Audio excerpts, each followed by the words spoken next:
Salam alaikum, mes chers auditeurs. Donc, on va entamer une deuxième vidéo qui est intitulée La naissance du mal, par Sibel. Donc là, on parlait de qui est Allah subhanahu wa ta'ala. Donc, j'avais entamé justement cette vidéo sur Allah où j'expliquais un peu les attributs d'Allah. Donc, tous les attributs que j'ai expliqués auparavant, c'est les attributs où tout le monde, plus ou moins, sont d'accord jusqu'à aujourd'hui. Tous les musulmans sont d'accord sur les attributs qu'Allah subhanahu wa ta'ala a.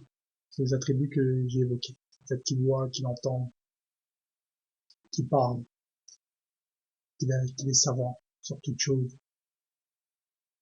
Rien ne se passe sans sa permission, qu'il est puissant, qu'il est fort. Donc là, ces attributs n'ont jamais créé de problème. Mais il faut savoir que certaines sectes qui sont apparues après la mort du prophète sallallahu alayhi wa sallam ont renié des attributs. Par exemple, comme Jahm ibn Safwan. Jahm ibn Safwan avait renié le fait qu'Allah les attributs et les noms d'Allah. Parce que pour lui, rien ne lui ressemble, c'était synonyme rien ne lui ressemble, donc pour lui c'était synonyme que Dieu ne pouvait pas avoir des attributs humains. Donc il reniait qu'Allah pouvait entendre, voir, parler, être puissant, fort, avoir des mains, etc. Donc il avait renié ces attributs-là. Donc il reniait en même temps il reniait les noms d'Allah, les 99. Donc pour lui, le Seigneur, il ne pouvait pas être miséricordieux, il ne pouvait pas être savant, il ne pouvait pas entendre, il ne pouvait pas avoir des qualificatifs que nous-mêmes avons. Certes, Allah a ses qualificatifs, mais c'est pas la même chose. L'ouïe d'Allah n'est pas la même ouïe que nous. Nous, on entend l'unité, lui, il entend parfaitement bien. Donc c'est un homme qui avait renié les attributs, en même temps, en s'appuyant sur le verset Allah est dans les cieux sur la terre, avait prétendu qu'Allah est partout avec son être. Donc il avait, pour lui, la création et Dieu faisaient un. Dieu était dans sa création. Donc une chose qui est complètement fou, bien entendu, faut pas dire ça. En même temps, en s'appuyant sur le verset, les regards ne peuvent l'atteindre, lui il atteint tous les regards, il avait renié le fait que Dieu sera dit dans le bas monde ou dans le haut. Donc, cet homme-là avait créé beaucoup de problèmes dans la communauté, il avait même prétendu que Allah n'avait pas parlé à Moïse, mais avait créé une voix dans l'unisson qui avait parlé à la place d'Allah. Donc c'est pour ça que cet homme-là a été vu comme mécréant par beaucoup de savants. Et après, il y a une autre secte qui a fait son apparition, les Mu'tazila, eux, ils renient les, les attributs d'Allah, mais acceptés. Donc, pour eux, Allah peut avoir des noms, mais ils renient tous les attributs d'Allah. Toujours pour la même raison, parce que pour eux, rien ne lui ressemble. Dieu, pour eux, il ne peut pas avoir de main, il ne peut pas avoir de visage, etc. Donc, on va évoquer ces attributs-là. Et ces attributs-là ont créé des problèmes dans la communauté. Parce que tout le monde n'accepte pas ces attributs d'Allah. Donc, après une étude analytique et comparative du texte provenant du patrimoine des salafs, l'imam al-Qardawi conclut que les salafs ne partageaient pas tous la même unique position. Donc, certains d'eux avaient recours au tawhid. C'est quoi tawhid? C'est d'autres pratiquèrent le tawhid, d'autres furent adeptes du irfat. On va expliquer ce mot tawhid, c'est-à-dire c'est une attitude qui consiste à éviter toute tentative de compréhension ou de commentaire des textes, des attributs textuels. C'est-à-dire que quand le Seigneur il dit qu'il a une main, en fait, certains diraient, ont prétendu que Dieu, en fait, n'avait pas de main. C'est, en fait, le mot ne voulait pas signifier. Donc, il disait, bon, il ne faut pas le traduire par un autre mot. Allah, il yed si vous traduisez en français, ça veut dire main. Yed en arabe, ça veut dire main en français. Donc, eux, ils disaient, il faut pas, justement, traduire ce mot-là, il faut le laisser comme tel, yed, et laisser le sens et la compréhension. Et d'autres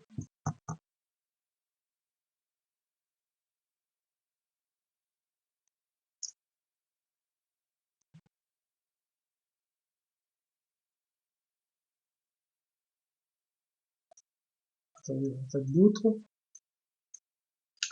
sont sur la position du ifrat. Donc, pendant que certains prédécesseurs se refusaient de tout commentaire et toute explication au sujet des attributs divins, d'autres étaient d'avis à les reconnaître au sens littéral, sans en définir un mode et sans anthropomorphisme. Donc, ifrat, ça veut dire, on dit yes, c'est-à-dire on dit qu'Allah a une main, mais on n'essaie pas de s'imaginer une main humaine. Donc pour eux, Dieu a une main, mais différente de la main des contemporains, une main qui correspond à sa perfection. Donc on ne dit pas que, bien entendu, Dieu a une main comme nous, mais on dit qu'il a une main qui, qui ne ressemble à rien et qui correspond à sa perfection, qui cadre avec sa perfection. Et certains ont recours au ta'til. Qu'est-ce que c'est que le ta'til? Ça veut dire le tawhid, ça veut dire de donner un autre sens à ce mot. Donc c'est-à-dire au lieu de dire main, on dit force. Parce que main pour certains c'est synonyme de ressemblance à sa créature. Comme Dieu dit rien ne lui ressemble, donc pour eux dire main c'est quelque chose qui ferait ressembler Dieu à une créature. Donc ils disent pas main, ils disent force. Donc on va voir cela. On va essayer de voir la position qu'avaient les compagnons du prophète sallallahu alayhi wa sallam, parce que c'est ça qui est important. C'est comment les compagnons voyaient ces choses-là. Donc on a interrogé l'imam Ahmed, donc le grand imam, qui fait partie des 4 grands imams qui a surgi après la mort du prophète. Au sujet des hadiths évoquant les attributs textuels, il a répondu on y croit sans en déterminer ni mode ni sens. Donc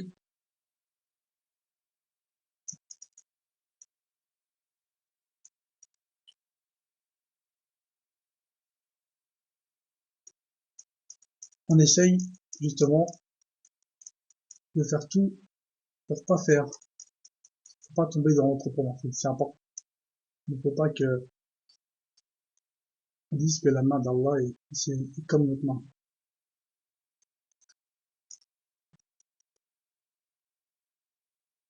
Donc, quand il est dit par exemple, seul subsistera le wedge, le visage de ton Seigneur, les Exégètes ils ont dit seul ton Seigneur subsistera. Donc, le wedge, ça veut dire visage. Donc certains ont dit wedge, c'est le visage, d'autres ont dit voilà le wedge, ça peut dire aussi le Seigneur, donc l'essence, c'est-à-dire lui-même. Et de même, les salafs excitèrent le verset « Il est avec nous où que vous soyez, par il est avec vous par sa science ». Donc, de temps en temps, bien entendu, on doit accepter l'attribut. Quand Allah dit qu'il a un visage, il a une face. Mais pas pareil que nous. Quand moi je dis la face de Lina ou la face du test de Noël, le mot est identique, mais la signification du mot est différente. Mais à des fois, il faut changer le sens. Par exemple, quand Allah dit il est avec vous où que vous soyez, il ne faut pas dire que l'être de Dieu il est avec nous partout. Ça ne peut pas dire qu'on est dans Dieu. C'est pas possible. Dieu et la création ne font pas un. Parce que Dieu a créé la création en dehors de lui. Loin de lui. Donc Dieu n'est pas dans sa création. On n'est pas dans Dieu. Donc, il dit, les salafs, les savants, les compagnons, qui disaient, les savants disaient, il est avec nous avec sa science. Donc sa science est partout. La miséricorde est partout. Puissance est partout. Mais pas lui. Son être n'est pas partout. Pour les versets, je suis avec vous, nous deux, j'entends et je vois. Jamais, car j'ai avec moi mon Seigneur qui va me guider. Ne t'affiche pas, car Allah est avec nous. Certes, Allah est avec ceux qui le craignent avec piété et ceux qui sont bienfaisants. Et dire que les sont avec désigne le soutien, l'attention et l'aide de Dieu. Donc, il nous témoigne à lui-même et de sa vie, mais ne considère pas ses interprétations comme étant des théories. Parce que lui-même, lui, était une personne qui n'aimait pas justement changer le sens. Pour lui, quand Dieu dit face, il a une face. Quand Dieu il parle qu'il a des mains, il a des mains. Mais il ne faut pas pour lui changer le sens. Et c'est Imam Abu Hanifa et Imam Tirmidhi étaient de cet avis-là aussi. Donc, de temps en temps, il est important aussi de changer. En fait, c'est pas changer le sens, mais essayer de chercher le vrai sens, la compréhension du verset, sans tomber, bien entendu, dans l'anthropomorphisme ou sans tomber sans contredire le verset. quand Dieu dit en vérité la grâce est en la main d'Allah, c'est-à-dire que toute chose est sujette à la gestion de Dieu. Et les Juifs, ils ont dit, la main d'Allah est fermée. Ibn Kassir, il rapporte qu'Ibn Abbas a dit, ils n'entendront pas par là que la main de Allah est enchaînée, ni qu'il est avare et s'abstient de donner par pure avare. Donc pour eux, Allah était avare. Donc c'est ce qu'ils ont dit. Allah il répond, il dit, au contraire, ses deux mains sont largement ouvertes. C'est-à-dire qu'il donne. Car le prophète sallallahu alayhi wa sallam, il a dit, la main droite d'Allah est remplie de dons. N'avez-vous pas vu ce qu'il a créé depuis la création des cieux et de la terre? Son trésor dans sa... N'avez-vous pas cru? N'avez-vous pas cru tout ce qu'il avait créé, tout ce qu'il a créé depuis la création des cieux et de la terre? Il donne sans compter, et rien n'est diminué de son trésor jusqu'à aujourd'hui, et de sa main gauche, il élève et rabaisse la balance. C'est ça le prophète sallallahu alayhi wa sallam, il parle de main droite, il parle de l'autre main, on va essayer de voir ça après, Inch'Allah. Allah, dans un verset, il est dit, ceux qui te prêtent serment d'allégeance ne font que prêter serment à Allah, la main d'Allah est au-dessus de leur main. Donc là, Ibn Kassir, il dit, c'est-à-dire qu'il est présent avec eux, il entend leur parole. Donc, concernant la main, dans les versets, il est dit clairement, dans un verset bien explicite, sur Sad, il est dit, le prophète Allah subhanahu wa ta'ala, il dit, ô Satan, pourquoi ne t'es-tu pas prosterné, ô Iblis, pourquoi ne t'es-tu pas prosterné devant la création que j'ai fait de mes mains? T'enfles-tu d'orgueil ou te crois-tu parmi les places? La création qu'il a fait de ses mains, c'est Adam. C'est Allah a créé directement Adam avec ses mains. Il a créé le trône avec ses mains également. Et le paradis d'Ad avec ses mains.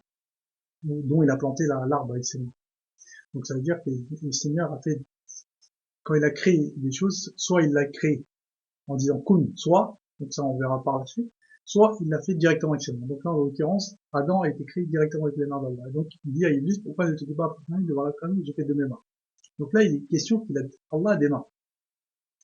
Et Imam Abu Hanifa et Ibn Tirmidhi, ils n'étaient pas d'accord justement pour qu'on change le mot main par force. Certains vont dire non, c'est pas sa main, c'est sa force, sa puissance.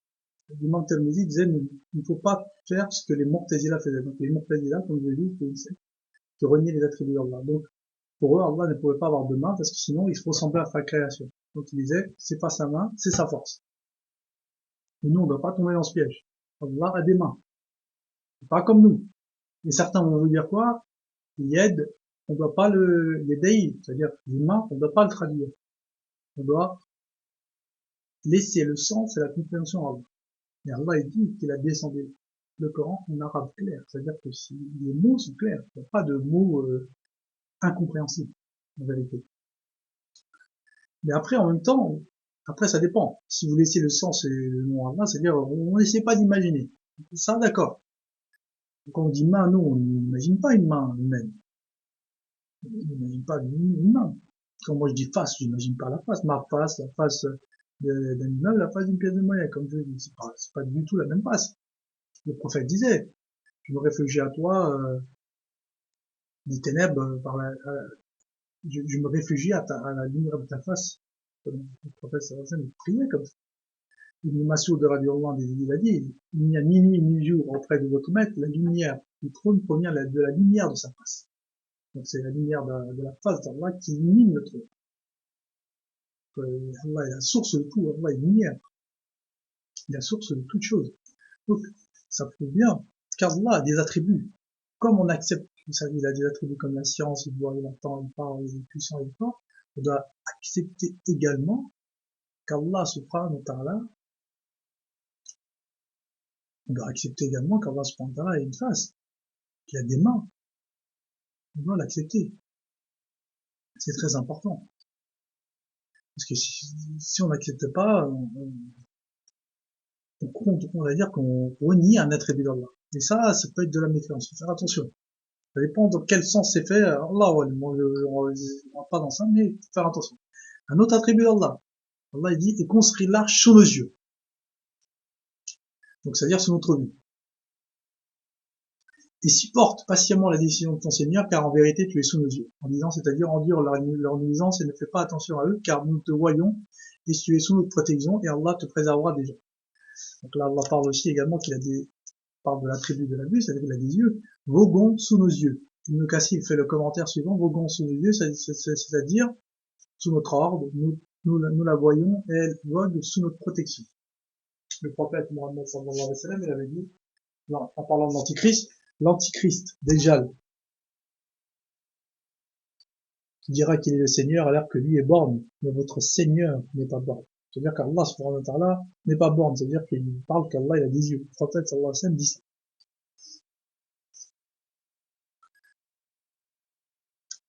Donc, concernant le verset, tout doit périr sauf. Donc là, on voit également que Allah a des yeux. On doit pas essayer d'imaginer les yeux du maître de lumière, on peut pas imaginer. On ne doit pas entrer dans on doit pas tomber dans l'anthropomorphisme, c'est-à-dire on ne doit pas imaginer des yeux humains, mais en même temps on ne doit pas renier l'attribut. Faut essayer voilà d'être dans le juste milieu. Et c'est pas toujours simple. Dans la communauté musulmane, il y en a qui vous diront on peut pas dire yeux, on va dire sa protection. Mais en même temps, Imam Abu Hanifa et Imam Tirmidhi n'étaient pas de cet avis-là du tout. Imam Ahmed n'était pas de cet avis. Imam Malik, Imam Shafi n'était pas du tout de cet avis. Il ne déformait pas l'attribut. Imam Abu Hanifa dit qu'il faut les accepter sans chercher à savoir comment ils sont. Concernant le verset tout doit périr sauf son visage, Ibn Kassir dit, il nous informe qu'il est l'éternel, le vivant, qui subsiste par lui-même, qui ne peut mourir alors que toutes les créatures meurent, de même que lorsque Allah dit, seul subsistera la face de ton Seigneur pleine de noblesse et de majesté. Donc Allah subhanahu wa ta'ala, il décrit sa face comme étant remplie de majesté et de noblesse. C'est-à-dire que c'est une face d'une beauté parfaite. Une face éclatante de beauté. Et subhanallah, Allah lui-même décrit sa face. On parle de son visage, de son wajh, qui ne ressemble pas au wajh humain. Alors il est évident qu'Ibn Kassir a accordé la prévenance au sens métaphorique. Donc là, Ibn Kassir ça arrive à Ibn Kassir de changer le sens, c'est-à-dire de changer le sens, de donner un autre sens, d'accord, c'est vrai. Mais en même temps, Ibn Kassir non plus ne reniait pas les attributs. Ibn Kassir ne cherchait pas à renier les attributs divins. Il ne cherchait pas à savoir comment était son visage, mais on ne renie pas son attribut. C'est ça qu'il faut essayer de faire. Comme Allah il dit dans un hadith apporté par l'imam Bukhari, Allah lui-même, Allah subhanahu wa ta'ala, il va justement, il posera son pied sur l'enfer. L'enfer, il dira encore, et Allah il va poser son pied sur l'enfer. Les deux extrémités de l'enfer vont se rapprocher, et l'enfer dira, ça suffit. Donc Allah a un pied. Allah pose son pied. Mais pareil, on ne doit pas imaginer quoi que ce soit. Et c'est ce qu'il faut faire. C'est cette position qu'il faut avoir, justement, et cette position fera que nous serons dans le juste milieu. Donc Allah, il a ces attributs-là. Allah parle même de son nefs, de lui-même. Chercher protection envers Allah, envers lui-même, le nefs, son âme. Mais en même temps, pareil, on doit, comme il dit Imam Hanifa et Imam Tirmidhi, on doit les accepter, on ne va pas chercher à savoir comment ils sont. Et ça, c'est très important. Allah, il parle. Il a parlé à Moussa de vive voix. Il a une voix, mais comment, on ne sait pas. Comme Imam Bukhari le dit, Allah, il va parler aux gens, aux premières générations et aux dernières générations, il va faire entendre leur voix, donc il dit, ça prouve bien que la voix d'Allah n'est pas pareille que la voix humaine. On ne sait pas imaginer comment Allah il parle, mais il parle avec une voix, il a cet attribut-là. Donc Allah, subhanahu wa ta'ala, il a des attributs. Et c'est important de les accepter. Et de temps en temps, et en même temps, il est bon aussi, justement, de se dire que de se dire que accepter les attributs d'Allah, dire qu'il est un visage, ça veut pas dire qu'on peut ressembler à Allah à une créature. Quand on dit Allah, il voit, il entend, il est savant, on ne dit pas qu'il ressemble à la créature. Nous avons aussi ces attributs, mais la science d'Allah n'est pas comme nous. Pareil, le visage d'Allah n'est pas la même. On ne doit pas, on s'imagine pas. Mais on accepte. On fait attention. On rentre pas dans un, comment dire, dans des choses qui vont nous égarer, vont nous créer plus de problèmes qu'autre chose. Sinon, étant dit, mes chers frères, je vais arrêter là pour cette vidéo. Et, Inch'Allah, je continuerai à faire la troisième partie, concernant toujours les attributs d'Allah. Là, on parlera de l'istiwa al-arsh. Peut-être qu'Allah, il descend au milieu de la nuit, qui viendra le jour de la résurrection lui-même, mais sans chercher à savoir comment.